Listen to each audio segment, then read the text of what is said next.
Howdy and welcome back to the shop. Today we're working on this hoopty wagon project. This is going to be the frame donor. This is a 2000 Blazer. So we're getting ready to yank the cab or the body off of the frame. We've obviously pulled the front clip off of it. And this is shockingly easy. There is surprisingly few bolts that actually hold the cab onto the frame.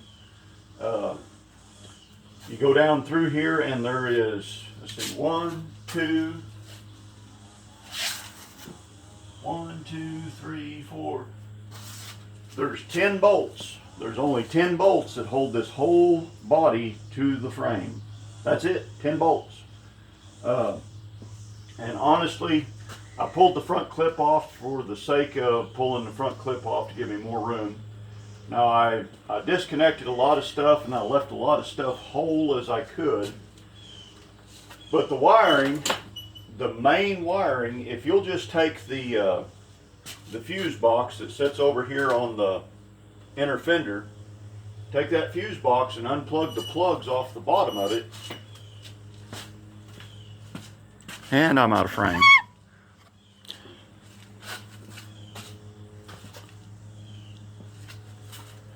Unplug all of these plugs off the bottom of that fuse box. Everything just unplugs. You don't have to cut a single wire on this to get these to divorce. So you got wires here. That was simple. Brake lines. I just took the whole shooting match off for the brake lines. That master cylinder and ABS module, we're not going to reuse it, but I am going to save them because as far as I know, they were good. They never had water in them or anything, so we're going to plug them up and put them on the shelf and save them in case I need them somewhere else down the road. The dune buggy's not going to have anti-lock brakes on it. That's just more than it needs. So I have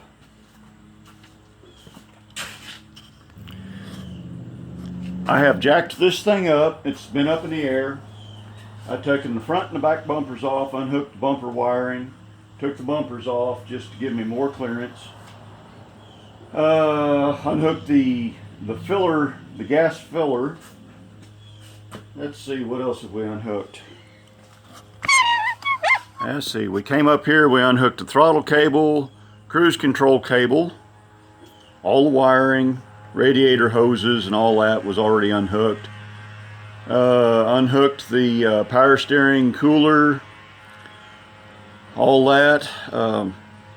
For some reason I thought I was going to have to leave the power steering pump hooked up to it, but that was, I don't know what I was thinking there. Didn't have to take the power steering pump loose. You know, you can see it dangling over here. So my plan here is I've got it lifted up and I've got a 2x6 block underneath of this corner and that far corner back there. And you can see a piece of pipe sticking out back there.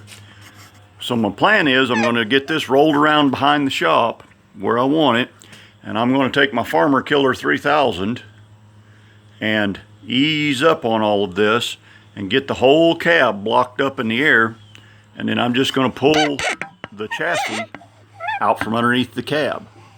And if I don't die in the process, then here after a while I will have a cab and a chassis divorced. So there's the Farmer Killer 2000 and here's the old Blazer, and we hope to get them apart.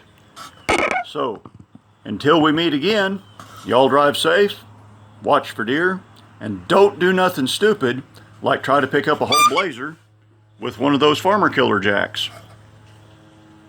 Take care, man.